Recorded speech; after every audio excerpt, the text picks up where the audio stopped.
அதனாலதான் சகரியாவோட பேசும்படி தம்முடைய தூதனை கர்த்தர் அனுப்புறாரு. அனுப்பி இவன் எங்க தூபம் போய்கிட்டு இருக்கு, பதில் வந்துகிட்டு இருக்கு. ஜெபம் போய்கிட்டு இருக்கு, பதில் என்ன பண்ணிட்டு இருக்கு, வந்துகிட்டு இருக்கு. வந்த உடனே சகரியா நீ பயப்படாதே, உன் வேண்டுதல் கேட்கப்பட்டது, உனக்கு சந்தோஷமும் மகிழ்ச்சியும் உண்டாகும். அல்லேலூயா. உனக்கு ஒரு குமாரன் பிறப்பான், அவனுக்கு யோவான் என்று பெயரிடு, யோவான் என்று பெயரிடு. இந்த பாருங்க, பிறக்கிறதுக்கு முன்னாடி ஆம்பளை பிள்ளையா பொம்பளை பிள்ளையாங்கிறதுக்கு அவருக்கு மட்டும்தான் தெரியும். இன்னும் கன்சீவாவே ஆகல. ஏங்க நம்ம ஆண்டவர் எவ்வளவு பெரியவர் நீங்க பாருங்களேன். ஏன் தெரியுமா நம்ம தடுமாறுறோம்? ஏன் தெரியுமா நம்ம விசுவாசம் குறைஞ்சு போயிடுது?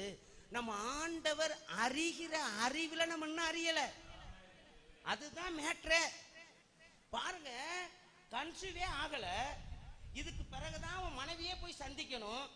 இப்போ புதுசா கல்யாணம் பண்றது மாதிரி இவன் இங்க தேவ சமூகத்துல நிக்கிறான், வயத்துல குழந்தை இல்ல, இதுக்கு பிறகுதான் அவங்க சேர்ந்து குழந்தை பிறக்கணும். ஆனா அந்த குழந்தை என்ன செய்யும்னு ஆண்டவர் சொல்றாரு பாரு. எங்க இதுக்கு யோசிச்சு பாத்தீங்களா நீங்க? அந்த குழந்தை என்ன செய்யுமா அப்படிங்கறத என்ன பண்றாரு இவர் சொல்றாரு.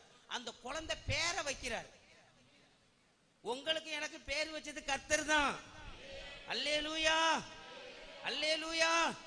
நம்ம ரொம்ப லேட்டா இயேசுவை தெரிஞ்சுக்கிட்டோம்.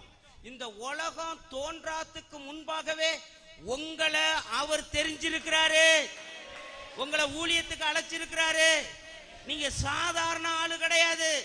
தேவனால முன்குறிக்கப்பட்டவர்கள், தேவனால தெரிந்து கொள்ளப்பட்டவர்கள், தேவனால அபிஷேகம் பண்ணப்பட்டவர்கள், ஒரு பெரிய தரிசனத்துக்காக, திட்டத்துக்காக, அவருடைய வேலைக்காக அழைக்கப்பட்டவர்கள்.